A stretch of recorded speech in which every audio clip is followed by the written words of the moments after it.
This is Jeff Tamburello, a real estate broker for Steelbridge Realty, here to give you the 2013 Lee County, Florida residential market in review.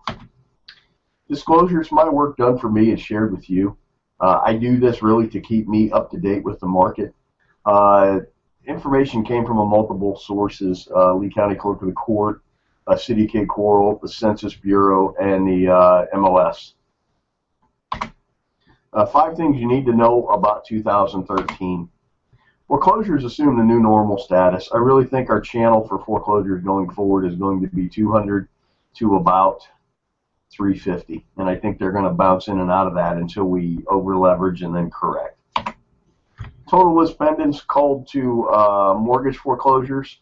This just shows you the entire trend of what we went through to give you some perspective on where we are within the foreclosure trend. Because for a number of years, from essentially 07 until about 2012, the foreclosures were the primary driver in our market. Investment yields are starting to compress. There's the age-old battle of price versus value. In 2009 and 10, I had clients reporting to me that they were getting anywhere from 6 to 9% a year cash on cash. We're seeing, when we put properties in our spreadsheets, it's now in Lehigh Acres and Cape Coral, which were in kind of hotbeds for investor activity. We're seeing 3.5%, 4.5% a year cash on cash returns right now. New construction is already gaining market share, particularly within the gated communities. We did a study on Moody River Estates, and 46 of the there were 46 recorded sales last year, and 69% of those were new home sales. And they have a lot more contracts, and they're building a lot more. This is just what was actually recorded and delivered. D.R. Horton in Moody River is delivering new construction product at or near the cost of resale homes. And I took a look at Bellaterra. It looks a lot like it. The builders are really driving it.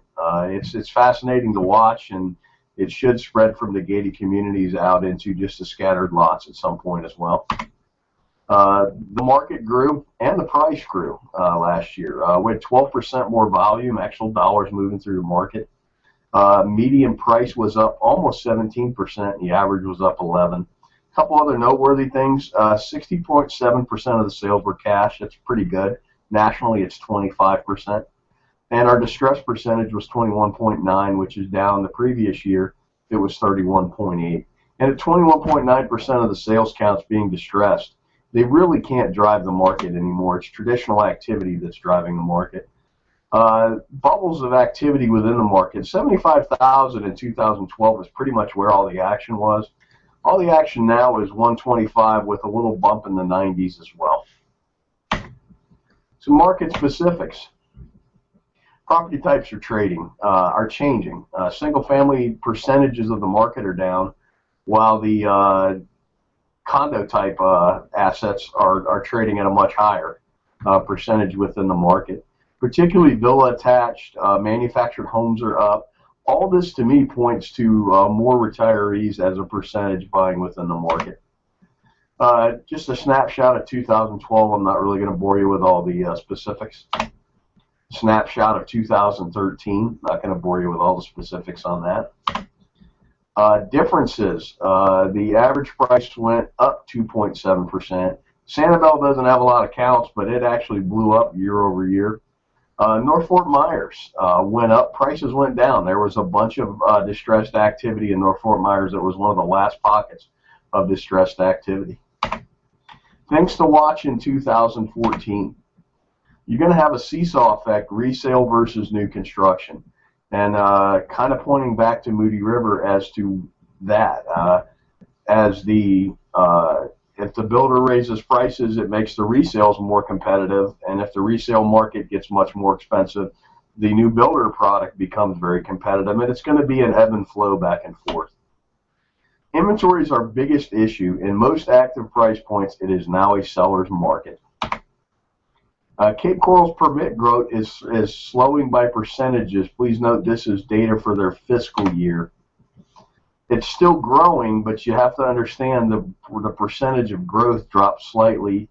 For the last 2 months, it was up year over year. So this is more of a lagging indicator, and this should tell us by June, July, the Cape Coral permit counts, what the growth rate in Cape Coral is doing.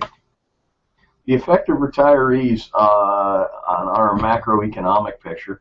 I'm seeing interest rates rising, or a lot of talk of interest rates rising, which would hurt mortgage buyers, but would help retirees because they could get sustainable yields for their cash on hand. Also, prices up north are starting to go back up, which is going to allow more retirees to cash out and head south. We're also seeing within people we're doing business with, the mass cancellations and rewriting of health insurance is having two effects. If they're not making a lot of income, they're actually getting a subsidy for their health insurance, which helps them to have a little more money to retire. And those that are making significant income, some of their health insurance is going up, which is causing some of them to wait until age 65 to retire. It's going to change how some of them, some of the baby boomers retire to warmer climates. It's definitely something worth watching. Some work we did on the census numbers of what we did is we took the birth rate from 62 years and carried it forward. It really kind of gives you where we're going and what's happening. March of 08 is when our market turned, and that's right when the baby boom began. This little flattening out dip here is the Korean War. At 65, just give you an example, if the current trends of more people waiting towards 65, it's going to kind of push the peak of the retiree wave back 3 years. One thing to watch is the prices from mid-04 to 07 were primarily driven by leverage. And it's really, you have to watch the banks and easy leverage to understand when it's going to happen again. And it's really about when, as easy credit hits the market, our market will probably hit unsustainability again. We're at a point right now where I see nothing but a large amount of cash sales, a large amount of equity. We've corrected up to the point of replacement cost in a lot of markets. Some markets still have not. You can still buy a house in Lehigh Acres at a much cheaper price than it would cost to replicate it. So, but going forward for pricing, you really have to watch the banks and what they are planning on doing. I'd like to thank you for watching this video. If you have any questions, why don't you give me a call, 239-671-8248. Thank you.